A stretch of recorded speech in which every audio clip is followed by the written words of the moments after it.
পুরো আবার একটা নতুন রেসিপি নিয়ে চলে এলাম তোমাদের মাঝে। তো দেখো আমি এটা ডিম সেদ্ধ হচ্ছে,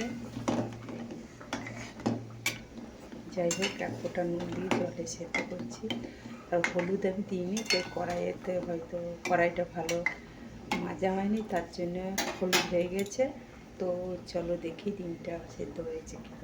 তো দেখো বন্ধুরা, আমার ডিমটা চাল লাগছে, হলুদ মাখিয়ে দিয়েছি। তো দরকার আমি ডিমটা চাপা দিয়ে দিই। তো দেখো বন্ধুরা, ডিমটা ভাজা হয়ে গেছে। দেখো বন্ধুরা, ডিমটা তুলে নিয়েছি। তারপর তেল আছে, শুকনো লঙ্কা আলু ভাতের জন্য ভেজে নিচ্ছি। তো দেখো আমার ভাজা হয়ে গেছে। তো দেখো আমার তেল লঙ্কা তোলা হয়ে গেছে। এবার আমি দেখো দেখো পেঁয়াজ কাটা আছে, পেঁয়াজটা দিয়ে দেবো।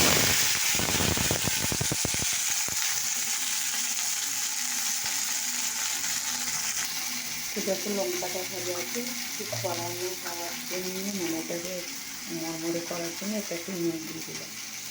আলুতে মাখানো হবে, এটাকে নুন দিয়ে দিলাম পরিমাণ মতো। এটাকে এটাকে নিয়ে দিলাম।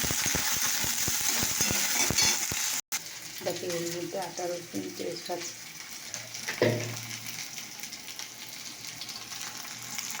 চলো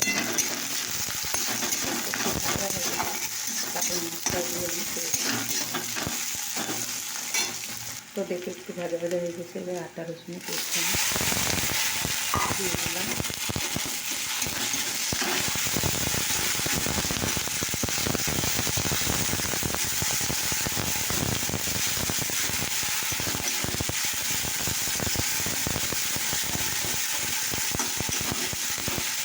ভাজা রসুন করে দিলাম। এবার পরিমাণ মতো আমি নিয়ে দিলাম। ঠিক আছে, একটু হলুদ দিলাম, পরিমাণ মতো লঙ্কা গুঁড়ো, একটু জিরে গুঁড়ো, সামান্য একটু ধনে। এবার আমি জল দিয়ে দেবো। এটাকে আমি জল দিয়ে খাবো কষতে। এভাবে এটাকে বন্ধুরা এবার তেল বেরিয়ে করেছে, দেখতে পাচ্ছি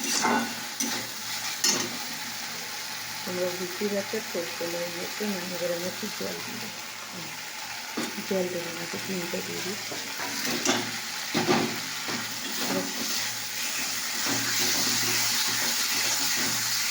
ডিমটা দিয়ে দিলাম, দিয়ে এবার একটু